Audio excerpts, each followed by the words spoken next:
बिस्मिल्लाहिर्रहमानिर्रहीम अस्सलाम वालेकुम दोस्तों, मैं जी राणा अब्दुल वाहिद खान ते तुसी देखते हो पे पाक पंजाब टीवी। ते अज फिर दोस्तों थोड़े वास्ते लैके आए हैं जी एक बड़ा ही ज़बरदस्त रकबा है। ये रकबा सिर्फ 3 एकड़ है जी, तो बड़ी ज़बरदस्त जगह के उत्ते वे इहदा तुहानू मुकम्मल जिहड़ा रिव्यू करवाने ये दिखाने जी दी लोकेशन वगैरह भी, तो मुकम्मल एड्रैस वगैरह मोबाइल नंबर वगैरह तुहानू मुकम्मल मिल जाएगा। तो आइए आओ दोस्तों, तुहानू सब तो पहला दिखाने जी इनू रस्ता वगैरह किहड़ा लगदा है। सब तो पहले सामने दोस्तों तुसी देख सकते हो, मैं तुहानू थोड़ा जिहा जूम करके दिखाना जी। ए सामने जिहड़े दरखत वगैरह लगे हुए हैं जी, ए रोड के उत्ते लगे हुए हैं। ए सामने इधरों रोड आंदा, पक्का रोड है जी, कारपेट रोड तैयार होंदा पिया। आ सामने तुसी देख सकते हो रक्शा जांदा पिया जी रोड के उत्तों दी। ए रोड है दोस्तों, इनू पिंड इस पिंड नू इत्थों सीधा रोड जाता जी। वो सामने तुसी घर देखते हो पे, इन्हां दे कोलों दी होके सामने नाल स्कूल है। आ दरखत जिहड़े ने स्कूल दे दरखत ने, और सीधा रोड उतों रोड के उत्तों आंदा जी रस्ता इधर नू। ए सामने पिंड है देख सकते हो, काफ़ी अच्छा वड्डा पिंड है जी। तो यह रस्ता उधरों मेन रोड के उत्तों आंदा जी सीधा थल्ले, उत्थे तक सोलिंग लगा हुआ है जी। मेरा ख्याल है PCC है। तो सामने जिहड़ा डेरा वे इत्थों फिर अगे कच्चा रस्ता वे, तोड़ कच्चा रस्ता आंदा जी, जमीन दे विच आंदा। यह जमीन है जी जी फॉर सेल है। यह देख सकते हो 1 किला है जी, 1 किला नाल वाला जी, 2 किले कट्ठे देख सकते हो जी। रोड के नाल कच्चे रस्ता है, ये बिल्कुल नाल ने। एक किला जिहड़ा ओहदी नुक्कड़ टैच होंदी है जी इस किले के नाल। सामने तुसी देख सकते हो जी लाल लाल जी गंदम हुई है ना, ये नाल वाला जी नुक्कड़ के विचों टैच हो के अगला किला उत्थे, यानी कि 3 किले 2 किले कच्चे रस्ते के बिल्कुल नाल ने, तीजा इसकी नुक्कड़ टैच होंदी आपस दे विच। 3 किले रकबा जी।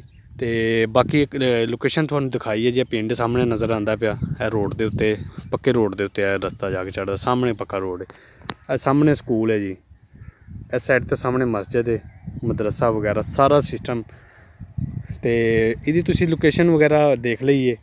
मौजू रस्ता वगैरह दिखाने का मकसद ये होंदा है, कोई दोस्त कारोबार भी करना चाहते हैं जिमें कि डेयरी फार्म वगैरह, कंट्रोल शैड वगैरह का, यानी कि रस्ते के नाल अगर होएगी तो बंदा आसानी के नाल कारोबार कर सकता इन जगह पर। बाकी कोई जरी ज़मीन के वास्ते लेना चाहे वो वास्ते भी ज़मीन ज़बरदस्त है। गंदम की फसल है, तुसी देख चेक कर सकते हो। इस तो अगे फिर चावलों की फसल होंदी है जिहड़ी कि बड़ी ज़बरदस्त होंदी है जी इस इलाके दे विच। उस तो इलावा बरसीम वगैरह भी तुसी स्टाला वगैरह भी कास्ट कर सकते हो। सारी चीज़ां तुसी जानिए साडे वाल ज़्यादा फसलां ऐ ही चलदियां न, गंदम ते चावल ते बाकी अगर कोई चारे वास्ते स्टाला वगैरह करना चाहे। तो यदी दोस्तों जी कीमत है ना तुहाडी ज़मीन की, ये उत्ते स्क्रीन के उत्ते तुहानू लिखी हुई मिल जाएगी जी, सामने तुसी नज़र आती होगी तुहानू। बाकी मोबाइल नंबर जिहड़ा ये भी तुहानू स्क्रीन पर लिखा हुआ मिल जाएगा। तो एड्रैस जी पिंड का नाम है चियां वाली, तहसील है डस्का, ज़िला सियालकोट। तो ये मतलब मेन रोड तो तुसी तुहानू दिखाइए जी, सामने मेन रोड भी है, छोटा रोड जिहड़ा पिंडा दे विच जिहड़ा हुंदा कारपेट रोड तैयार होंदा पिया। तो यह लोकेशन है जी, प्राइस वगैरह तुहानू स्क्रीन पर लिखी हुई मिल गई है। मोबाइल नंबर है जिहड़ा सामने नज़र आंदा पिया, इहदे ते तुसी राबता करना है तो तुहानू मौके पर आके ज़मीन वगैरह चैक करवा देंगे। उस तो बाद दूसरी गल है जी, पानी इनू नहरी पानी भी लगदा जे। तो इत्थे जिहड़ा दूसरा पानी है साडे इलाके सारे ज़िले च समझो कि मिठा ही पानी, किते कोई खारा पानी है ही नहीं।